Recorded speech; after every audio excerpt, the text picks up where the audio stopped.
Thank you sir, thank you. Welcome to Visakhapatnam. Hearty welcome.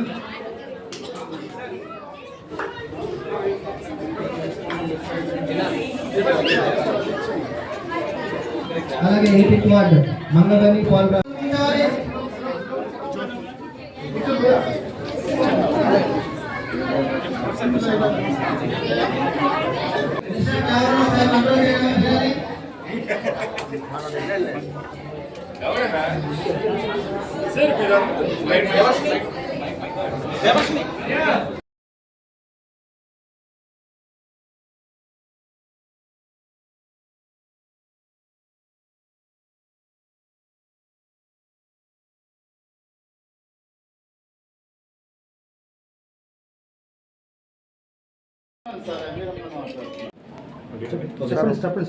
అందరికీ నమస్కారం అండి.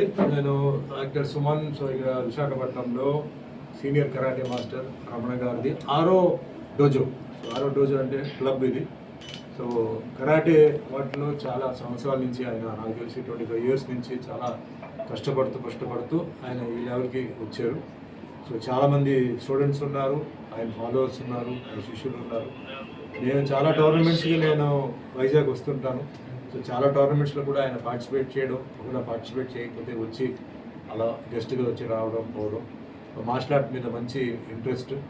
సో ఈ మార్షల్ ఆర్ట్ ప్రొఫెషన్ని కంటిన్యూ చేయడం అంటే చాలా ప్రాబ్లమ్స్ ఉన్నాయి. అంటే వాళ్ళకి ఇన్కమ్ కానీ, స్టూడెంట్స్ కానీ, ఎందుకంటే ఎగ్జామ్స్లో కొందరు రారు, వేరే హెల్త్ రీజన్స్ కొందరు రారు.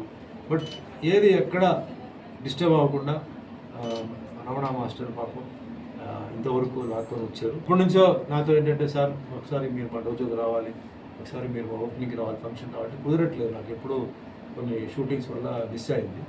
సో ముందుగా మనస్ఫూర్తిగా సీనియర్ కరాటే మాస్టర్ రమణ గారికి అభినందనలు. ఆయన ఇంతవరకు స్టూడెంట్స్ అందరినీ ట్రైన్ చేసి ఎంతోమంది స్టూడెంట్స్ బ్లాక్ బెల్ట్స్ తీసుకున్నారు. మహిళలు చాలామంది ఉన్నారు, చాలా అవసరం ఈరోజు మహిళలకి. So first of all I congratulate Ramana master. And వరుసగా టోర్నమెంట్స్, సెమినార్స్ ఆ విధంగా కంటిన్యూ చేస్తూ ఆ martial art pattern, karate pattern ఏదైతే ఉందో అది పర్ఫెక్ట్గా నడిపిస్తూ తనకంటూ ఒక ఫాలోయింగ్, తనకంటూ శిష్యులు, అలాగే ఆయన చాలామంది వెల్విషర్స్ కూడా చాలామంది సపోర్ట్గా ఉన్నారంటే ఆయన శ్రమ, ఆయన కష్టపడడం చూసి చాలామంది ఆయనకి వెల్విషర్స్, ఆయనకి సపోర్ట్గా పిల్లలు, పేరెంట్స్ కూడా నేను ముఖ్యంగా థ్యాంక్స్ చెప్పాలి. ఎందుకంటే వాళ్ళు మార్షల్ ఆర్ట్లో ఉన్న ఒక ఇంపార్టెన్స్ తెలుసుకొని చిన్న పిల్లల్ని పంపించి వాళ్ళు మార్షల్ ఆర్ట్ నేర్చుకోవాలని వాళ్ళ తపన. అలాగే మహిళలు చాలామంది, వాళ్ళ మహిళలు మార్షల్ ఆర్ట్ నేర్చుకుంటే వాళ్ళు ధైర్యంగా ఉంటారు.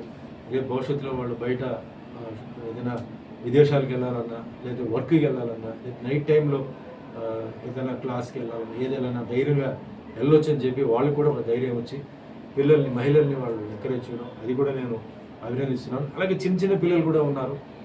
చిన్న పిల్లలు కూడా 6th class నుంచి ఉంటున్న పిల్లలు కూడా వాళ్ళు పేరెంట్స్ పంపించారంటే మార్షల్ ఆర్ట్ అవేర్నెస్ వాళ్ళు తెలుసుకున్నారు. సో మార్షల్ ఆర్ట్ అంటే ఏమిటి, మార్షల్ ఆర్ట్ అంటే ఒక సెల్ఫ్ డిఫెన్సే కాదు, అది క్రమశిక్షణ, అది ఎట్లా డిసిప్లిన్, డివోషన్, డెడికేషన్, ఇవన్నీ తెలుసుకుంది. ఇదన్నీ ఏంటంటే స్కూల్ కాలేజీలో నేర్పించడం ఏంటంటే అది చదువు తర్వాత కొంచెం డిసిప్లిన్.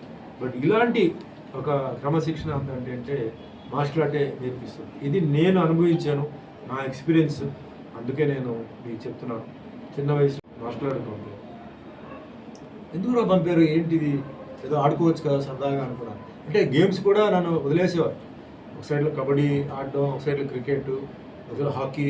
బట్ మార్షల్ ఆర్ట్ అంటే కంపల్సరీగా వెళ్ళాలని చెప్పి వారానికి 3 క్లాసులు నేర్పించారు. అంటే 11 yearsలో నేను జాయిన్ అయ్యాను. ఇలా 50 years ఇప్పుడు క్రాస్ అయిపోయింది. దీంట్లో నేను నేర్చుకుంది ఏంటి, దీంట్లో నాకు అనుభవం ఏంటి చెప్పారంటే, మనిషికి జీవితంలో ఎన్నో అప్స్ అండ్ డౌన్స్ ఉంటాయి. చాలా వరకు ఇప్పుడు నేను చూస్తుంటే చాలామంది లైఫ్లో అప్సెట్ అయిపోయి పాపం డ్రగ్స్కి వెళ్ళిపోయి, మందుకి వెళ్ళిపోయి, డ్రింక్స్కి వెళ్ళిపోయి పాపం వాళ్ళు దానికి వెళ్ళిపోతున్నారు. కానీ వాళ్ళ ఫ్యామిలీకి కూడా బ్యాడ్ నేమ్ వస్తుంది. ఆ పిల్లలు పోలీసులో అరెస్ట్ అయినప్పుడు, లేకపోతే మీ ముందు దొరికినప్పుడు వాళ్ళ ఫోటోలు, వాళ్ళ ఫేస్ వచ్చిన తర్వాత తల్లిదండ్రులు పాపం చాలా అవమానానికి గురి అవుతున్నారు. సో అలా కాకుండా ఇలాంటి సిచ్యువేషన్ లైఫ్లో వచ్చినప్పుడు కూడా మనం ఫైట్ చేయవచ్చు, మనం ధైర్యంగా ఉండొచ్చు. ఒకటి హెల్త్, ఈరోజు హెల్త్ చిన్న టీనేజ్ స్కూల్ పిల్లలు, కాలేజ్ పిల్లలు కూడా ఏంటంటే వాళ్ళకి డయాబెటీస్, బ్లడ్ ప్రెషర్ రావడం, ప్రాబ్లమ్స్ రావడం, due to lack of exercise, mental depression, ఇలాంటిది తీసేయవచ్చు. ఫిట్గా ఉండొచ్చు. అంటే యంగ్లో ఉన్నప్పుడు ఫిట్ వేరే, బట్ ఏజ్ పెరిగేసరికి మనకి ఫిట్నెస్ లెవెల్ 60 తర్వాత కూడా స్మార్ట్గా ఉండాలి. 60 తర్వాత కూడా వాళ్ళకి ఏంటంటే ఎవరైనా డిపెండ్ అవ్వకుండా ఉండాలంటే మార్షల్ ఆర్ట్స్ ఓన్లీ ఒక జర్నీ అన్నమాట.